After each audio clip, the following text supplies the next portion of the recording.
Keep going. Good afternoon, everyone. Welcome to this Wealth Creation Show. And today we are going to discuss the topic of key performance indicators.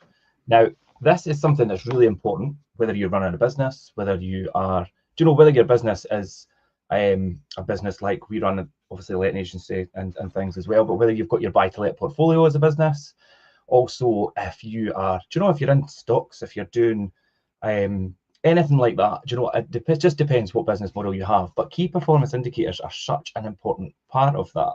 And people might think, well, why? And maybe what is a key performance indicator?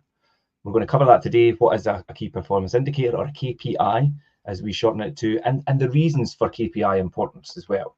So KPIs and key performance indicators are a set of quantifiable metrics that any business model should use to track and measure progress towards their specific goals and objectives. And there's a few areas where they help you identify where you could be successful, where you could add value, where you could improve. And these are all things that we're going to try and discuss as much as we can today. I mean, Jim, for you as a businessman who has several businesses that run things, how important is KPIs to you? At top level, it's the base metric that everything runs on. When I worked in manufacturing, one of the people actually taught me the most was Willie McCall at ESA Macintosh. Right. He was the managing director, finance director, managing director, operations director. Can't remember. It was Roy Shields. Yeah. I think Roy was the managing director. Willie was maybe the finance director. No, operations director, because Brian Dixon was the finance director at that time. Anyway, apart from that, let's get onto the nitty gritty. He used to one-page report, and that was it. Literally just a one-page report he had, and he said, and I used to go, how do you know you're making money? Because I'm an accountant, and it's like pounds, shillings, and pence, and measuring all the metrics is the most important thing, and the complete detail in the whole thing. He says, well, Jim, these are the key performance indicators for me. I could look on one page, and he knows if the cost per hour and the income per hour, per man hour, is if the income per hour is more than the cost per hour, he knows he's making money. And he knows what the cost per hour should be, and it should never go over for him to make that money, and what the income per hour should be, and what it should be, never go under, in order for him to make money as well. And these are the only two he really ran on as such. And then he would drill down to the secondary ones, which are like the yields. So, you're putting X amount on at the beginning, you're getting X amount at the end, and the yields are actually the yields that they should be for that. And then that takes me into yields and that for Tillis Russell before that. So it was like 10 ton of paper going on at the very beginning, and 8 tons coming off at the end. And it's like, okay, well, that's an 80% yield. Is that good enough? Possibly not, because every ton costs to make round about £1,500 a ton. Yeah. So you lose 1,500 quid every single time you do that. So you're losing £3,000 just for one jumbo roll. You've lost £3,000 straight away in your production costs, or your possible income, or something like that at the time.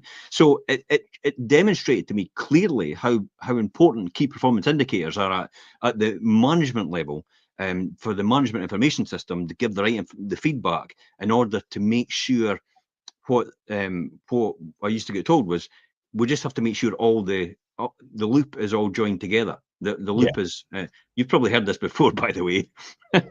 It's like, let's close the loop.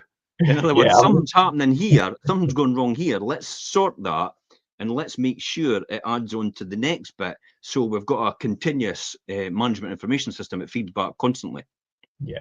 I was just going to, when you'd finished, say that obviously, for me, a lot of what I know about key performance, and it's fair to say that you've taught me quite a lot about KPIs and running the business, and how important they are.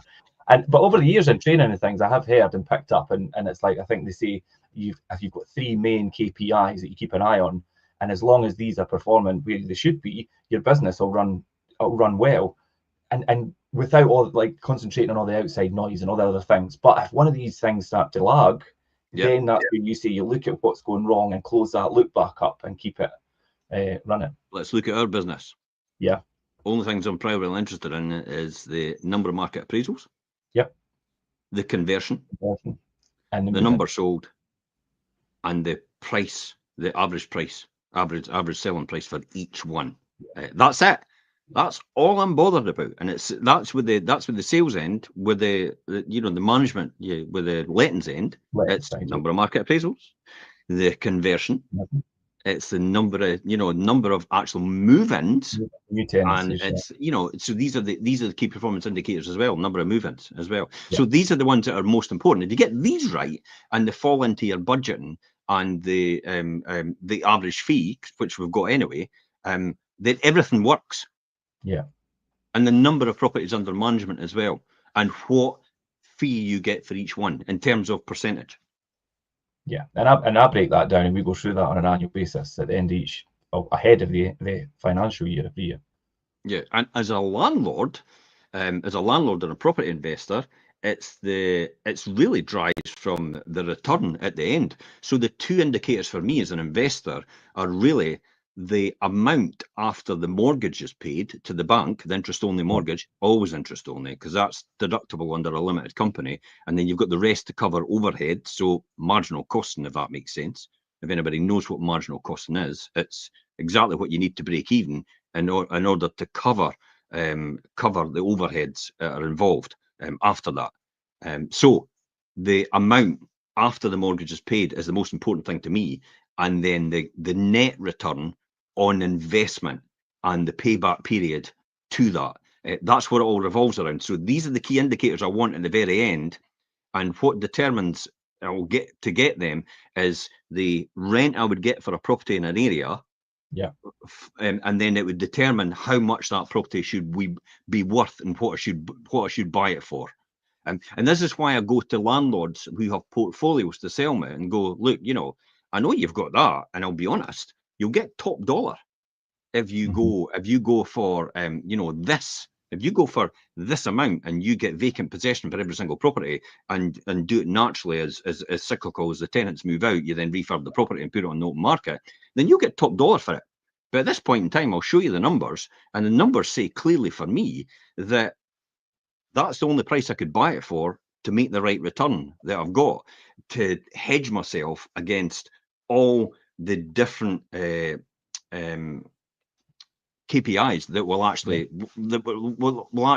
move up and down. For example, occupancy rate. For example, interest rate that you're paying on your mortgage. For example, rent level that you're getting for that property. These are the ones that you have to take into account. So they're the KPIs for property investment.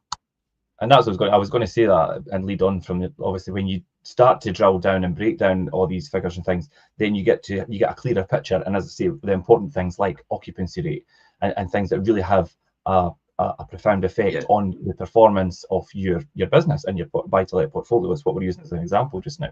It's quite interesting because there was a conversation that came up on, I think, the Landlord's Tax Forum at the weekend, and somebody actually put numbers up and says, "Look, I've got an offer accepted on a property, and it's £267,000, 500, and it's going to get 1,100. It's going to get £1,300 to £1,400 a month, and my interest rate I'm borrowing it is this amount and everything." And I put it into the numbers, and I went, "That's an 86-year payback." It's like, I would not be investing that. It says, but what is the point of asking everybody if you've already had an offer accepted on it? And I said, you obviously wouldn't back out. And he went, yeah, I will back out. What? Sorry? Your reputation is everything when it comes to property investment. And I tell you what, you'll get a poor reputation from everybody, and no one will believe a word you're saying when you make an offer next time, especially the people you've reneged on and backed out from. And that gives you a really bad reputation, whereas I've never, ever really backed out a property over the 30 years that I've been doing this, ever. Even when I realised I'd probably have to pay another £5,000 or £6,000 possibly for doing works that maybe I didn't foresee. Sometimes I've been able to go to the seller and actually say, like, we didn't really see this, but sometimes I've just absorbed it and gone, well, it's one of these things, long game. It doesn't make any difference to me.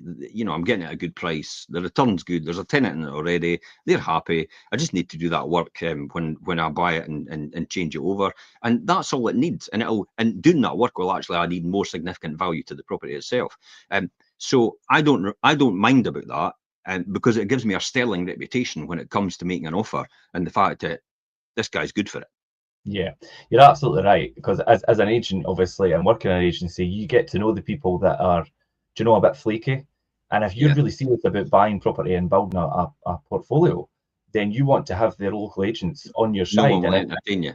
Yeah, and that just doesn't put you in a good position, and you'll always get left behind because they'll not give you as much attention because you've backed out and been flaky on other deals. I know. So This is when your newbies come out. The guru training they get the fake guru training in property. Oh, you could be a millionaire next year. It's like, no, you can't. They get that training and then immediately rush down to the estate agent and they go, oh, I'm just new to this and I'm this and I'm that and I'm so excited, and it's like, oh my God, and we just put our head in our hands and think, oh no, another one. Because only very few people that go on property training courses actually make anything significant out of property investment. Very few actually do it, and they sit and watch the people that are so successful in this, or supposedly so successful in this, because they're the ones held by the trainers as the people that are so successful in this business and property investment, to be almost the norm, and it's not. It's not the norm at all. So they're few and far between, and so when people come along and say, "I'm so excited, I want to buy property," it's like, oh, it's the yawn. It's like, oh my God, not all over again, because they churn these people out. They churn these people out like there's no tomorrow. And you've got to understand, from the point of the property investor that could be buying, it's like they're all wanting low. They're all wanting below home report value. They're all wanting, cheap property. And it's like, this isn't a market for cheap property still. It's still not a market for cheap property, and it's very, very rare. So unless you're going direct to vendor, and you're not using it, you're not going through an estate agent, it's very rare you'll actually get anything worth in it, worth a positive return.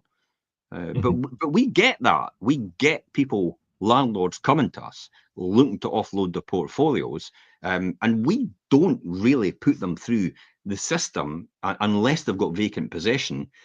Otherwise, we do off-market deals. Yeah, like we've done recently. Yeah, I've got a couple that I'm dealing with just now that are like that. Yeah, I mean, that's probably 6 for about 10 maybe more properties you've got off-market that potentially people could actually buy as investors of ours, and continue to invest in the property market, kind of hands off. It's like, I've got the money. I really don't want to get involved in it, but I want a good return on my capital over the medium and long term.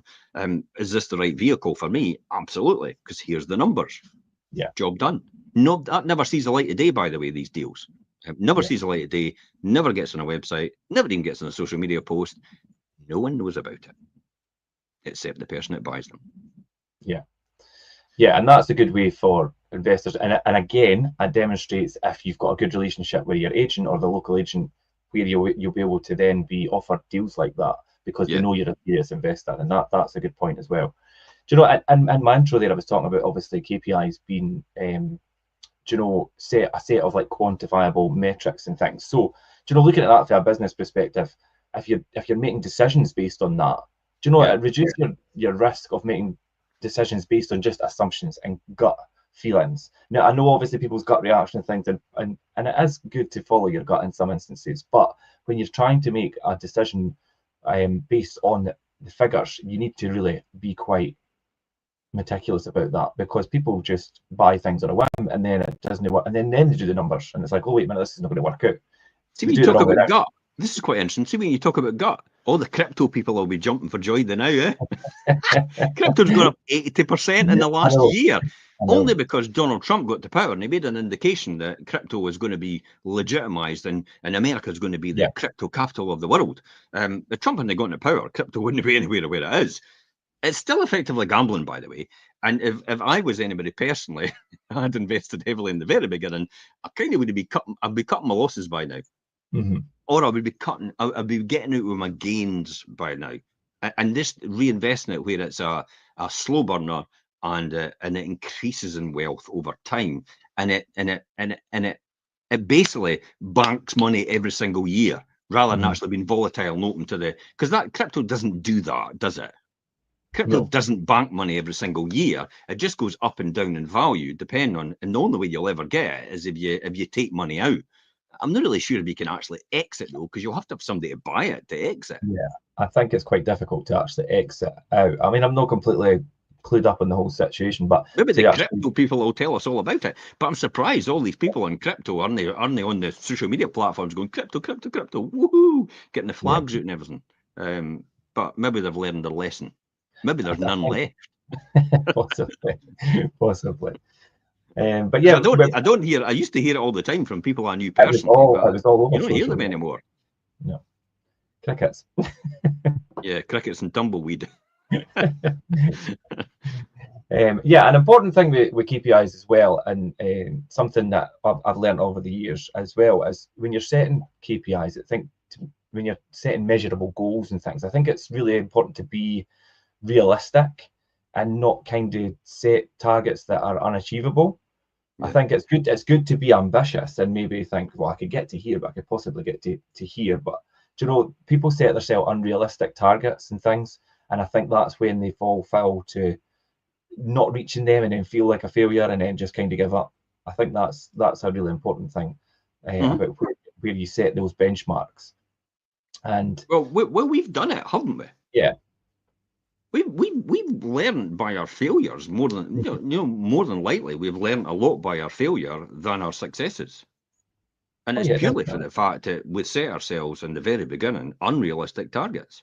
I remember Brian Dixon actually speaking to me about it. Brian went, what are you going to do next year? How are you going to grow? Because Brian's that type of person. He's so focused. He was previously, obviously, my financial director in industry. Landlords as well. So yeah, he brought me in as the financial controller in ESA Macintosh at the time, and Brian Rex previously as a subby in the beginning. So Brian remember put me on the spot, and he said, "So what are you going to do next year?" And I went, "I think we'll increase our turnover by 40%." And he went, he went, "What?" He says, "How are you going to do that?" Now that's complete naivety, isn't it? Now I know what I know. It's complete naivety. Kind of 40%. That's like the UK government, isn't it? With the housing target of 40% more than what London is already. Anyway, in 5 years. But you know, it's interesting. So I said, well, he says, how are you going to do it? And I went, we're going to bring more people in. He says, well, by the time you bring somebody in, you're going to be halfway through the year by the time you've got them trained up properly. So you're going to be on the back foot straight away. And then he talked about, so how many, how are you going to get your customers? It's like, oh, well, we'll just hope for more. So you're going to have to do marketing and sales. And okay. So it says, okay, we'll put benchmarks in about how much we need to spend and how much we need to invest in doing the proper marketing and getting the right people. And these are all the different things that need to be done. And then by the time I walked away for that, I thought to myself, that's an unrealistic target. Just come to terms with it. And that's why it's all about, grow gradually. The only way you're going to go big in any industry is acquisition. That's really what it comes down to. Acquisition, definitely. So when you do acquisition, that's how you grow quickly. When you're trying to grow organically, which is put systems in place, employ more people, and grow over a short, over a medium to long term, then organically it takes time and effort and resource to do. So this is what we are doing on our venture for Dundee, Edinburgh, and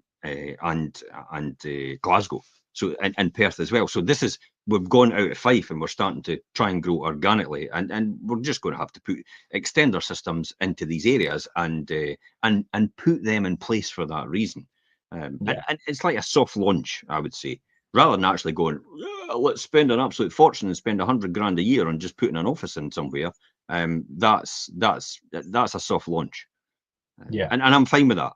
Because organic growth, I love organic growth because we get the fun of learning as we go, but we know what we're doing already, and I'm just excited to see what happens. That's it, really.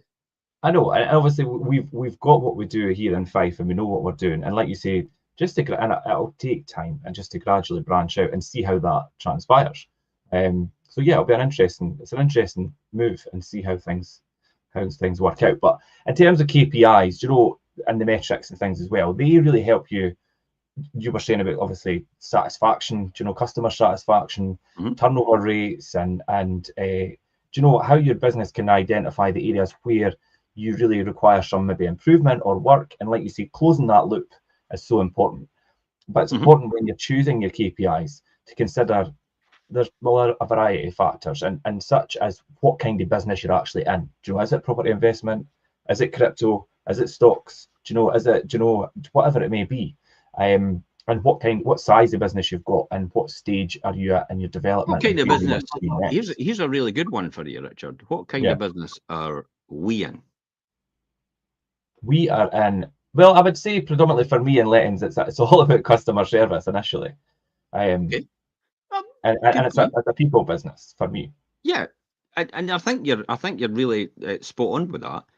We're in the business of, you know, fair enough, we're in the business of selling houses and letting houses and finding tenants and finding buyers and doing everything else. But ultimately, at the top level, we're in the business of helping people manage their life as it happens. Yeah, it's definitely that's ultimately it. It's helping someone get from A to B in the most efficient way possible, and the least stress possible, and the best possible result at the end.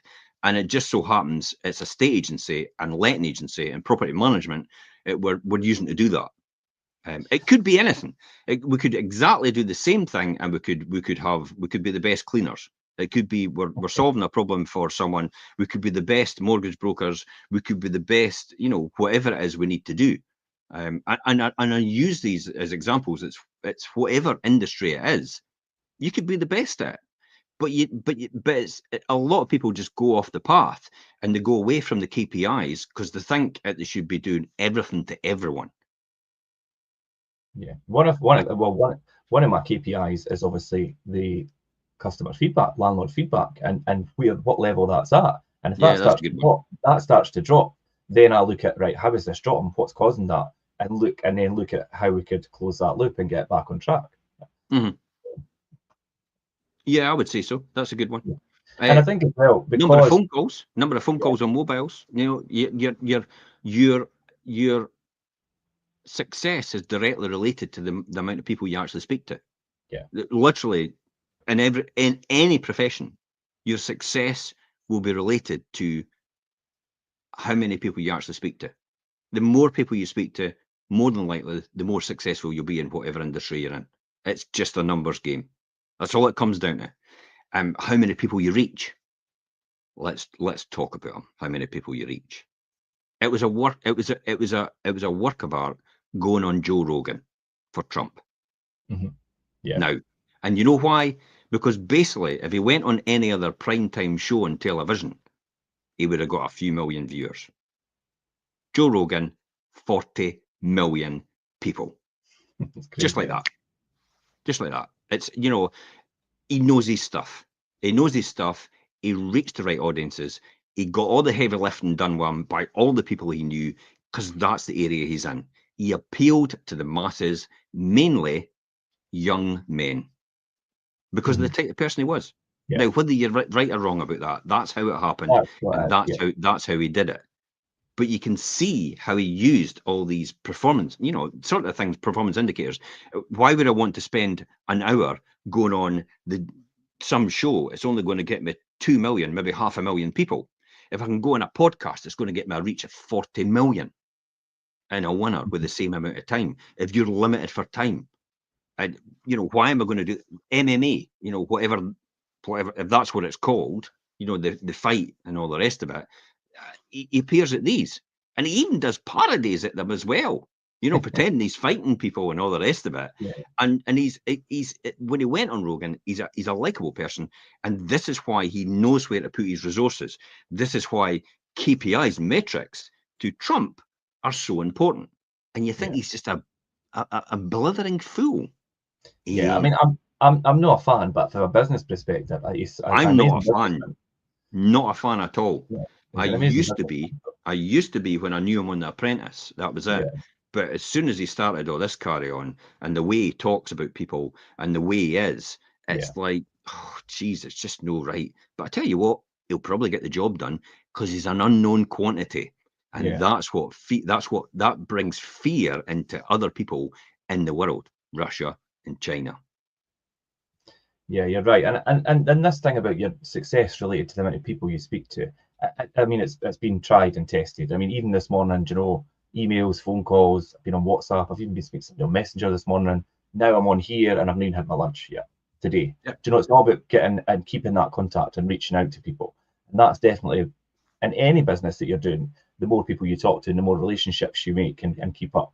Because you never know where it's going to come from. Mm-hmm. I tell you a really good one about customer service and feedback and all the rest of it, and don't look a gift horse in the mouth or whatever it is. Yeah. A bridal shop in America, and I remember the story about the bridal shop in America.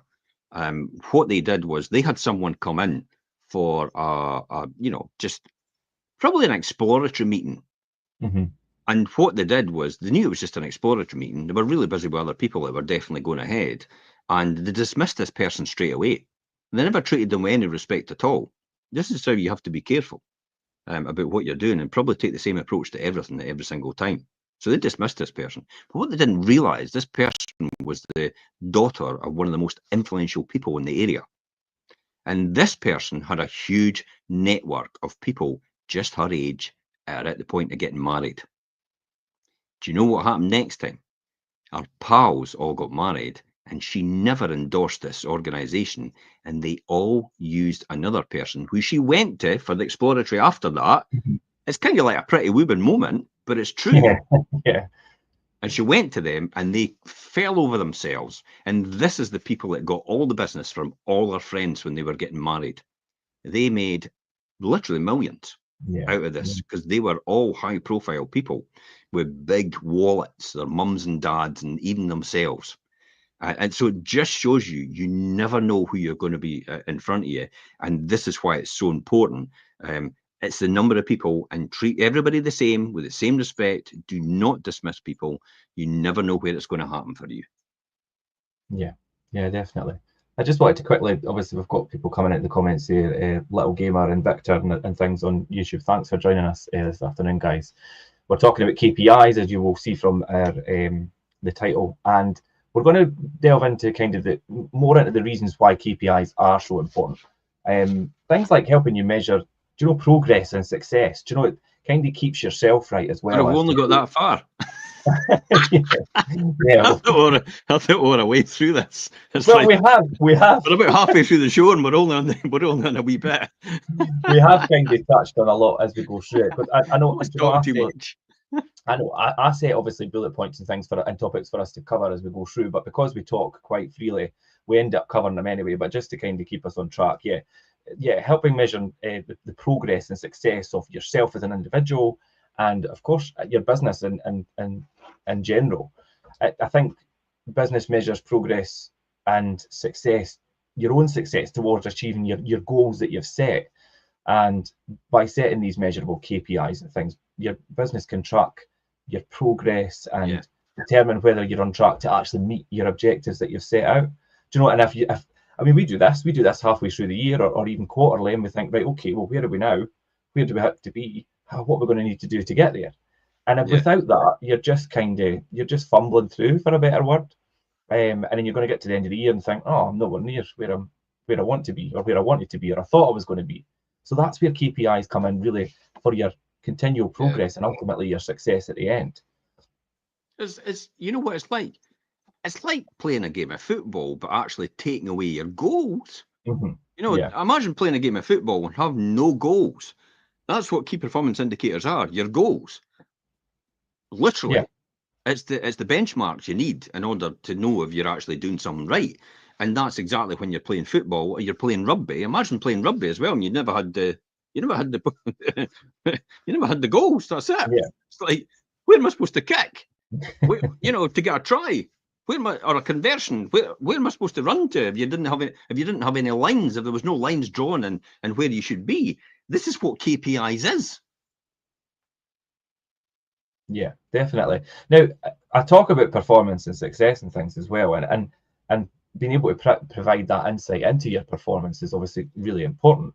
Do you know, and it's looking at the related kind of logistics around what you're doing and how they reflect positively on what you're trying to achieve. And the areas where, you know, you could be more efficient in areas, and where the improvements can be made to increase that efficiency and reduce your cost of what you're doing as well. So a lot of people just, if you're fumbling through without this clear objective of where you want to be or where you are at the moment in relation to where you want to be, do you know, you could start then obviously spending money and bleeding money where you shouldn't be, and then that could be quite detrimental to your whole business model as a whole. But performance and success and things, I think this is the important thing, is where it leads us to, is identifying where your strengths are and where your weaknesses are. And I think if you work as a team, like I do and we do, you know, I know who's better at doing certain things and who's better at doing other things. Do you know, strengths and weaknesses, who should be here and who should be doing this, and where people specialize in things. Now, we'll refer a lot to obviously lettings and sales and the estate agency business, and indeed your buy to let portfolio and things, Jim, as well, because it's what we do every day. But you know, if anybody on their own, it could be, you know, it could be your team, could be your broker, your contractors, you know, your business partner. Do you know who's got the strengths and who's got the weaknesses in certain areas? You're not going to try and do stuff that your broker could do or your accountant could do, or your, you know, and you employ contractors to do certain things because they specialize in it. And that's where KPIs and things come in as well, because you need to be in a certain place and you need certain people to help you get there, the circle of people around you.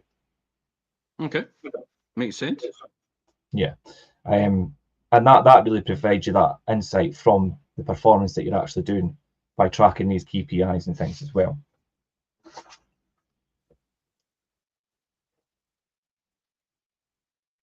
So one thing that KPIs give you is an insight into the communication. And communication, we spoke about this in another show actually, and how important communication is between a team and between individuals and things as well. So by setting and tracking specific KPIs, everyone in your circle or your organization and things could then understand what is expected of them. Do you know, and that's once you've established who's got the strengths and who's got the weaknesses, and you set these benchmarks and targets and things for people to achieve based on what they are good at and what maybe their weaknesses are in something else. So you move them on to something that they're good at. Then really it gives them a clearer picture of what is expected of them to help obviously the team as a whole achieve what your final goal or what your final targets are. And then their performance can be measured on that and continually to keep them on track. I mean, do you have any insights on how maybe that's not went the way it should be because you've not had KPIs in the past, Jim? Because you've not had the right people in the right jobs. Yeah. I mean, I think that's key here. There's no point in sending someone that's outgoing, bubbly, to do possibly a detailed credit control job, for example. There's no point. You know, it's like, and actually analyze, detail, and collect money. That's not going to be the right personality type to do that. It's probably somebody that's quite analytical and quite straight to the point. So, you know, forceful, direct, just getting on with the job. You send someone that's maybe a giver or a helper or not a taker or doesn't like conflict, you've had it. So you could improve communication, you could improve collaboration all you want, but if you've got the wrong type of personality in the wrong job, which we've found before, it's no, because it just freaks them out. It's like they don't want. I mean, we've had it in the past where it's like I'm scratching my head thinking, why are these people in tears? And I know it's like, oh my God, it's like, what's going on? Because to me, that seems quite normal to do this job. But to them, it's like, we've got them in the wrong job. We've realised it's like they're in the wrong job. So we've moved them into the right job they should be in because of that. And some are still here for that reason. We've understood it and we've realised it's like, why have we got that? Because it's a learning thing. I suppose it's all about leadership. It's about and to be a leader, you've got to have this understanding of how people can work together.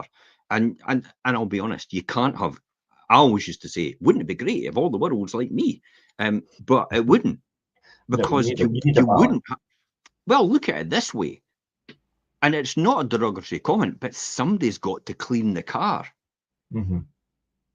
And it's like, I don't want to do it now. I used to do it, and I don't like doing it, but I had to do it because I had no one else to do it. But somebody enjoys doing that job. Somebody loves doing that job and just going home and getting paid for it and thinking, I've had a fantastic day today. I've spoken to loads of people. I've given them a beautiful car back, all nice and shiny, and it's fantastic. For me, it's like, it's no my thing. I like running the business. I like making the decisions. I like getting in there and getting out and having everything done efficient. For other people, they just love the journey. They love being the involvement. They're extroverts, whereas I'm an introvert. And for you, Rich, I don't know your personality type, but you what are you? I'm a yellow blue. Okay, so you're outward going, as opposed to me when I'm kind of inward in terms of that. I'm quite and blue means you're actually quite analytical in terms of how you are. So you analyze the facts, you take a bit of time to digest it, and then you'll make decisions based on information. And sometimes you'll find yourself a bit procrastinating because it's like you end up over analyzing it. That's what a blue is. Welcome to the club. Red blue for me. Yeah. That's And that tends to be. And the worst case scenario for me is red blue is a complete introvert.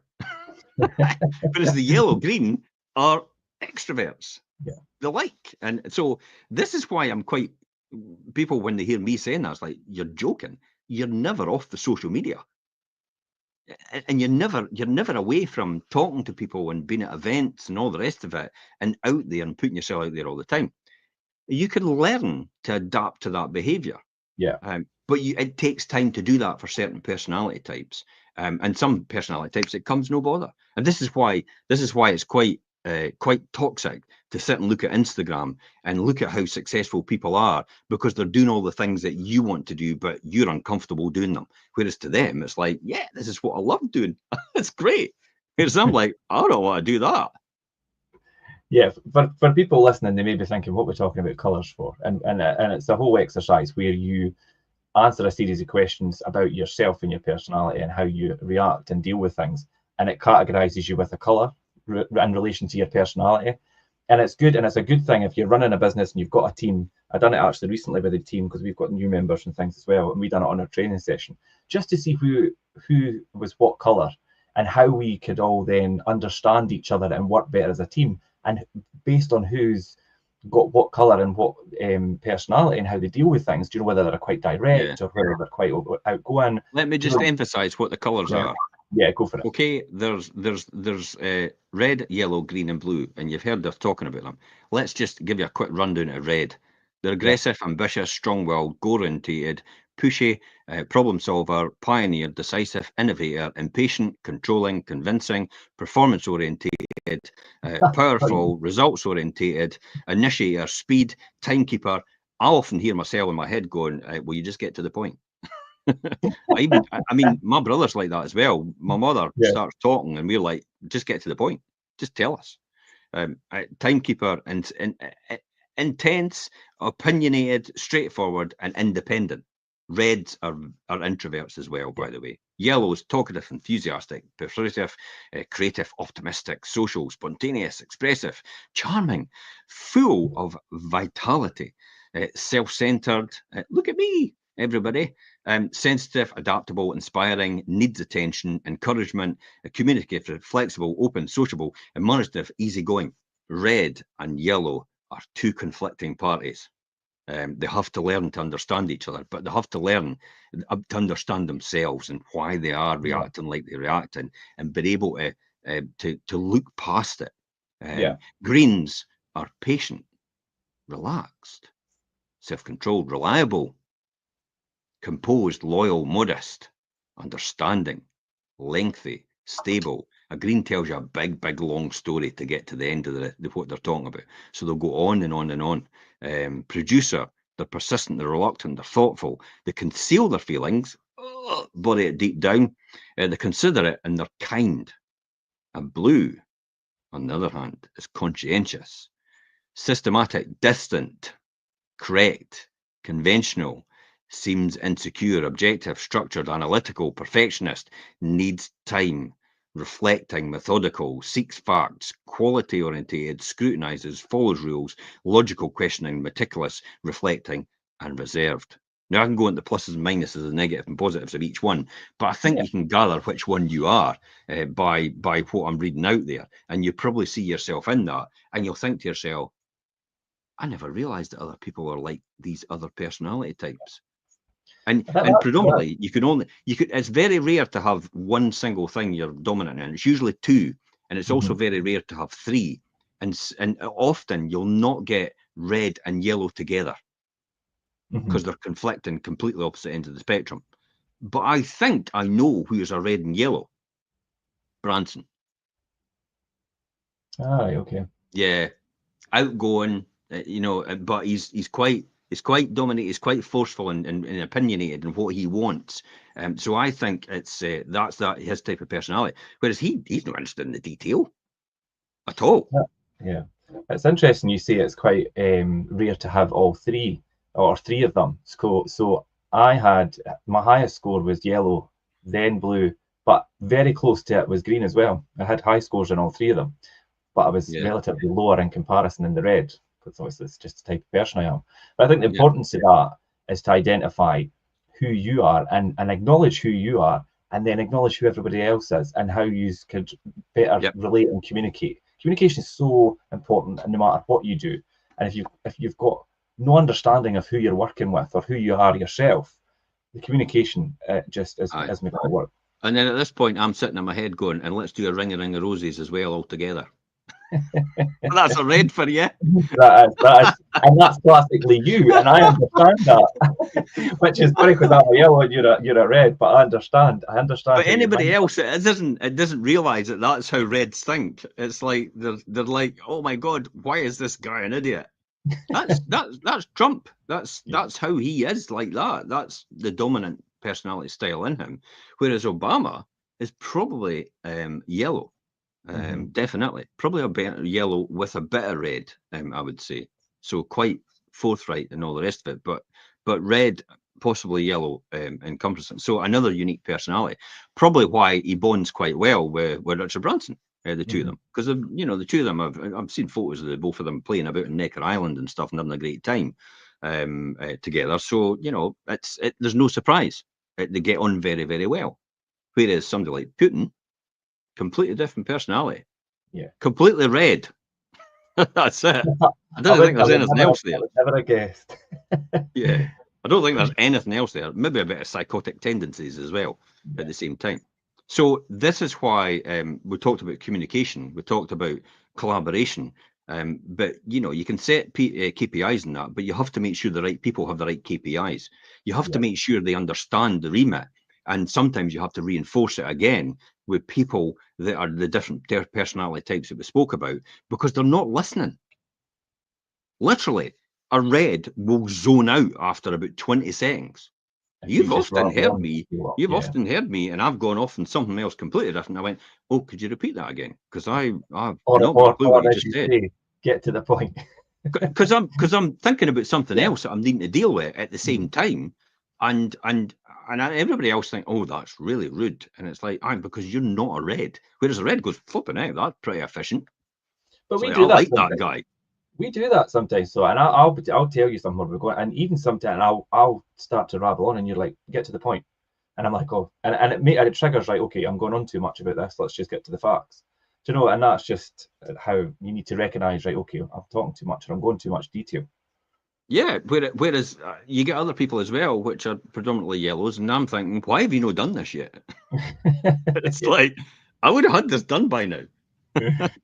Yeah. But no man is an island. That's the key here. And you can't do everything yourself. And business models do not work where everybody is the same personality type. There's a conflict straight away because everybody wants to be in charge. Nobody wants to do the washing of the car. I was just going to actually say to you, before we move on any further, can I just double back to the washing the car thing? do you think then this really brings, like, society as a whole, we talk about obviously the 95% and the 5%, and that kind of balance, the majority of people and the 95%, and then it's the 5% who are obviously these really successful and ultimately probably wealthy and things, and got a different mindset of people. Do you think there's a reason for that balance? Because if everybody was in the 5% group, it wouldn't be a 5% group. But do you think that the world still needs the 95% to be in the kind of, yeah. so it wouldn't work the other way around? Yeah, absolutely, because it's always going to be like that. That's how the capitalistic system works. There's no going to, you'll never change that. You'll never change that. People will fall out of the 5% group in the 95, and people from the 95 will come into the 5% group purely for the fact that the habits that they create over time. This comes back to 7 highly successful, habits. Stephen Covey, the habits, the 7 habits of highly successful people. Yeah, highly effective people. So that's probably what determines you'll end up being the 5% group. And you're not in the 5% group because you're wealthy. You're in the 5% group because of the habits you create. And the habits you create then determine that you'll probably be wealthy in that field, because you end up being the specialist and the expert in that field, way beyond everybody else's capability. Yeah. I mean, why do some people, get paid an absolute fortune for teaching mathematics, and some people get paid peanuts? Because they are so valuable in what they've learned, and they excel in what they've learned, and that is, their skills are in more demand. Therefore, people will pay more money for that. Yeah, this is the old adage about demonstrate that. Yeah.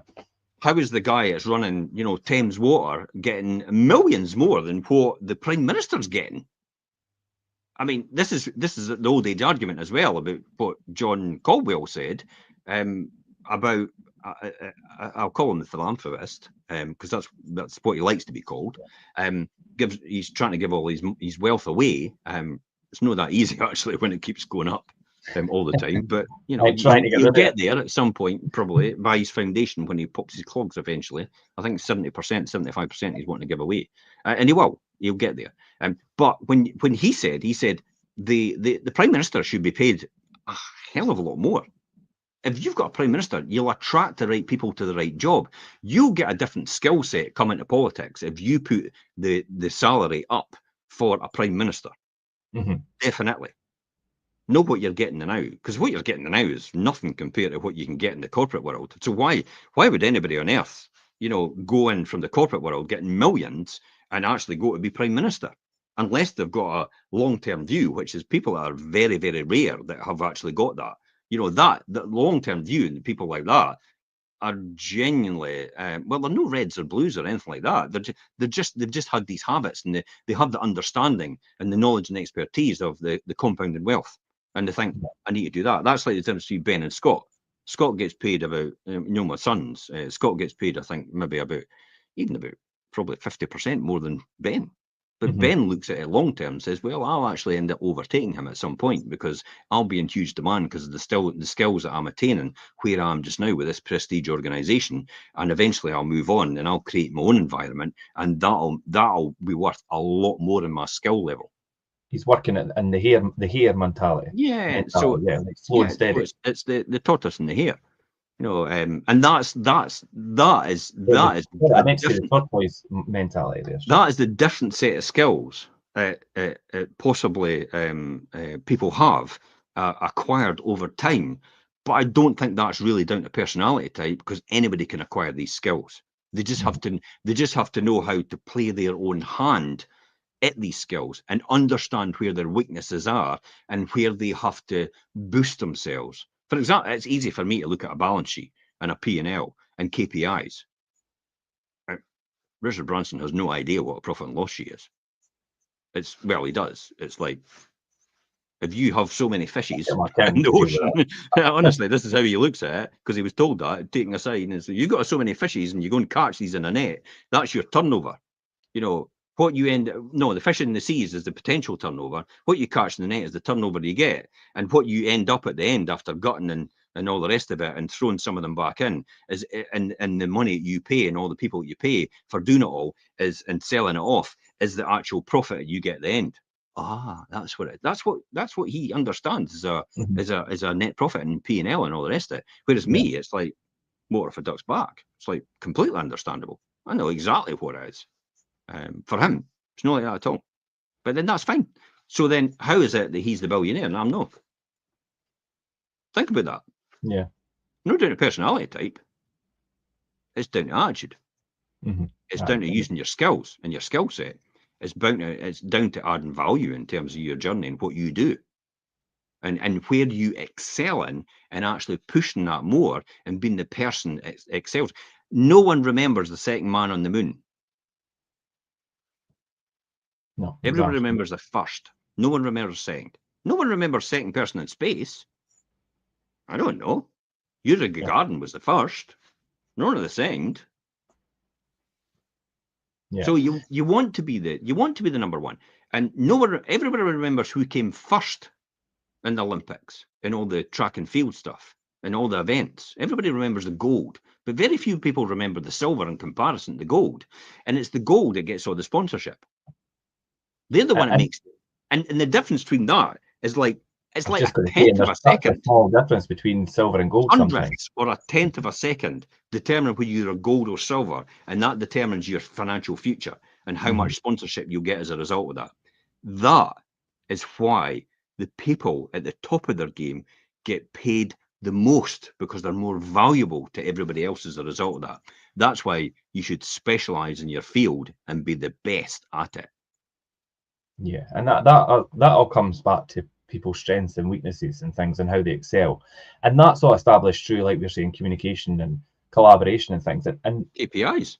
Yeah, and improving that communication and collaboration through KPIs. Do you know what it does? It creates that kind of culture, that transparency between people, and accountability as well, which I think is really important for people to be really accountable for what they are doing.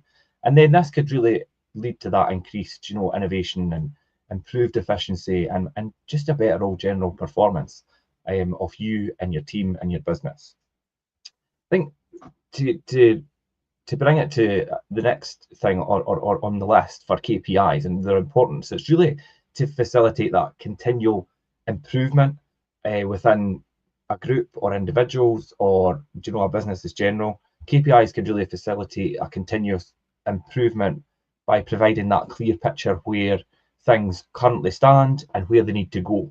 I think that's the main thing to think about here, because without that thought process, or where you currently are and where you need to be, you're kind of just and I said it earlier, you're just fumbling through. And look at it this way: if I told you the average rent per property was £600, okay, that's a key performance indicator, but it's meaningless. It doesn't mean anything without the rest. It doesn't mean anything at all unless you put it into context. Yeah. So compare that against the industry average.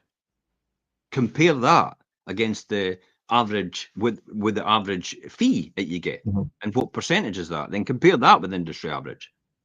See if you're doing better or worse. The whole point of KPIs is comparison, and then you then say, okay, wait a minute.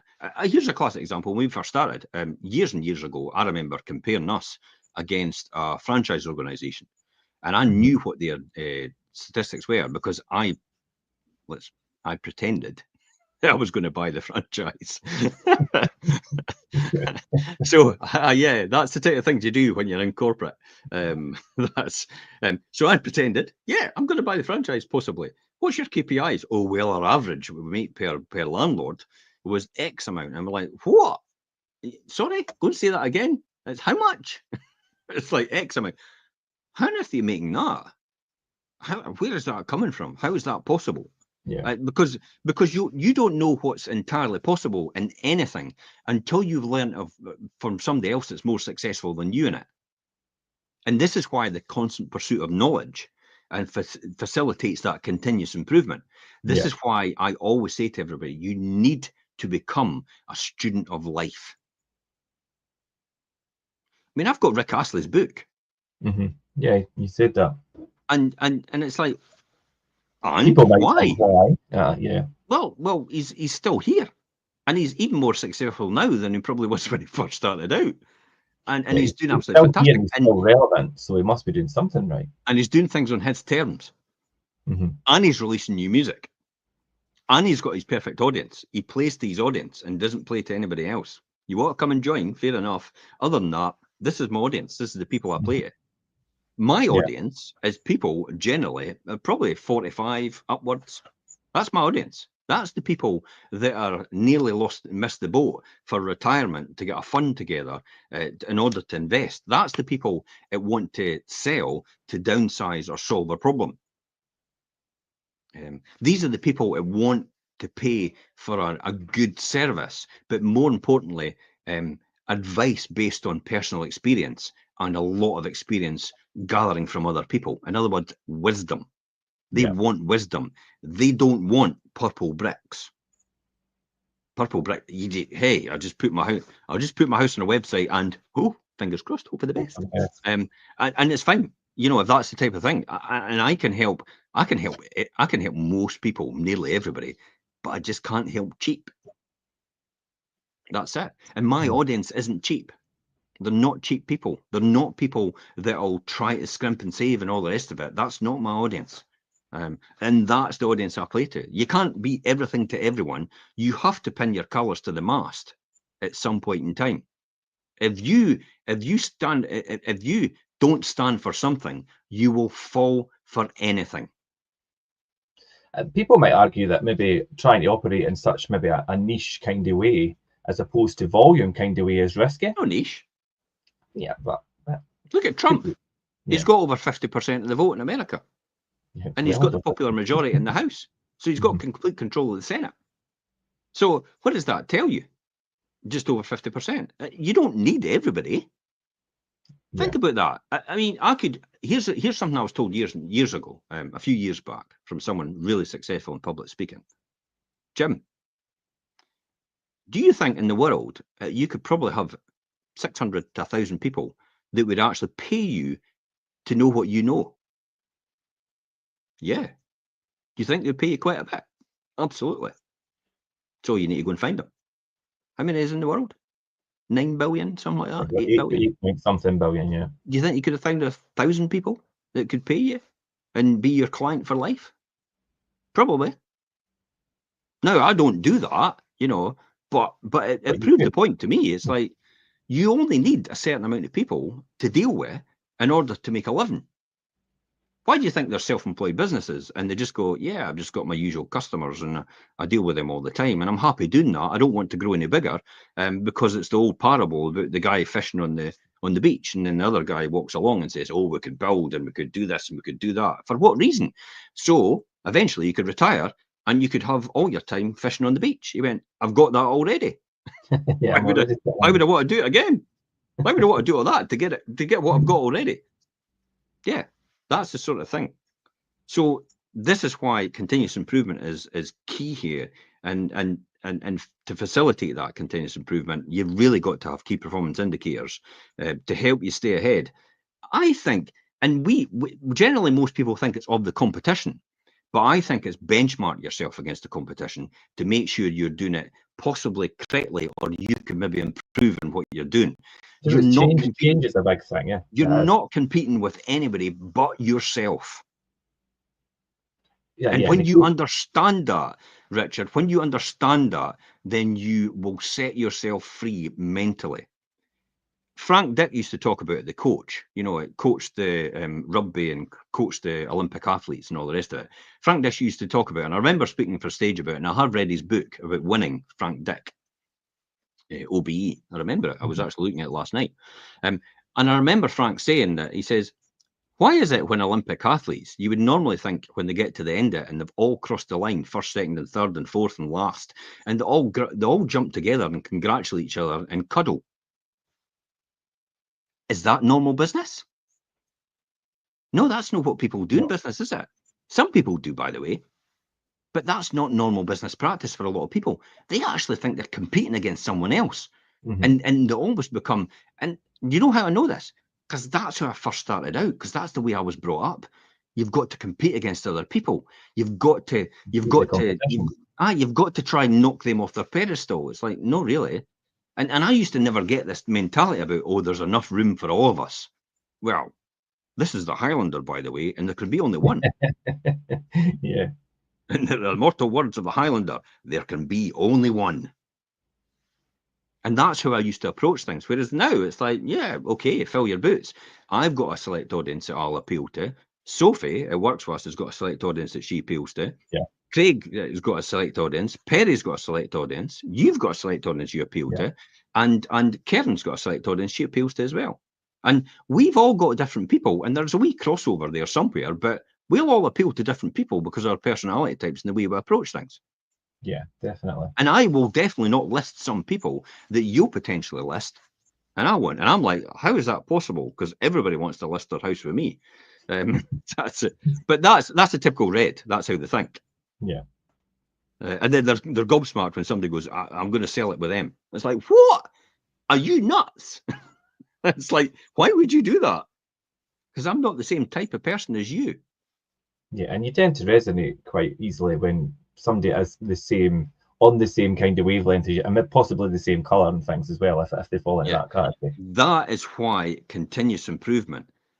This is the old adage about, I mean, most people know about men are from Mars, women are from Venus. Mm-hmm. And the whole point of men are from Mars or women for Venus is men need to learn to speak Venusian to communicate with women. And women need to speak Martian to communicate with men and understand them. They don't need to solve anything for them. And men don't need to solve women's problems all the time. But as men, we're hardwired to, as soon as somebody says something, it's like, I'll solve that for you. It's like, no, I don't want you to solve it. I just want you to listen. That's what women want. Most women just want you to listen. I don't want you to solve it. I just want you to listen. It's like, I've got to hold myself back. I just want to solve it. It's like, and that's what causes a lot of friction between men and women for that reason. And that's what continuous improvement's all about. You know, learning how to speak the other person's language, and able to help them on their journey, and knowing when to shut up and knowing when to talk. Yeah, that's definitely. My cue to be quiet. Yeah, definitely, and it does it, and it then instigates where maybe changes need to happen. And I think change is a big thing that KPIs bring up and bring to the forefront. Whereas without them, you wouldn't. I think, right, okay, this is happening because we're looking at the KPI. We need to change this, and change is always such a good thing. And people maybe shy away from it because people don't like change. But ultimately, change in any aspect, in any relationship or business or anything, is for the better.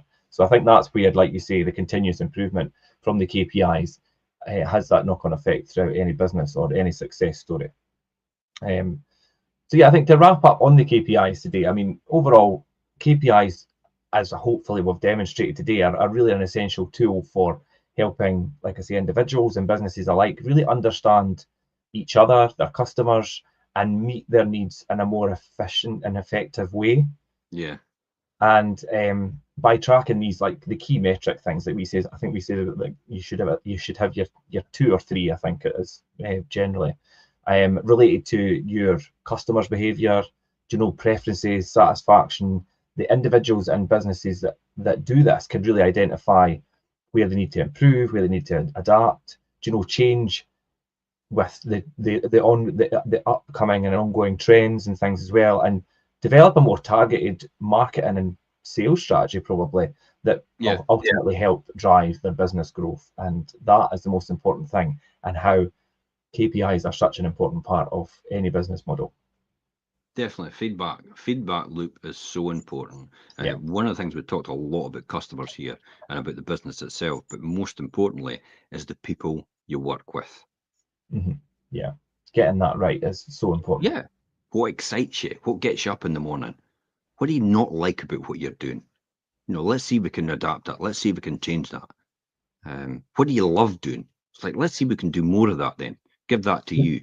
Do you know an interesting one that I learned from, we do training and things in-house, but one thing I learned, and it was the question to ask your team, if you're leading a team, what would you do? What would you not do if you were me?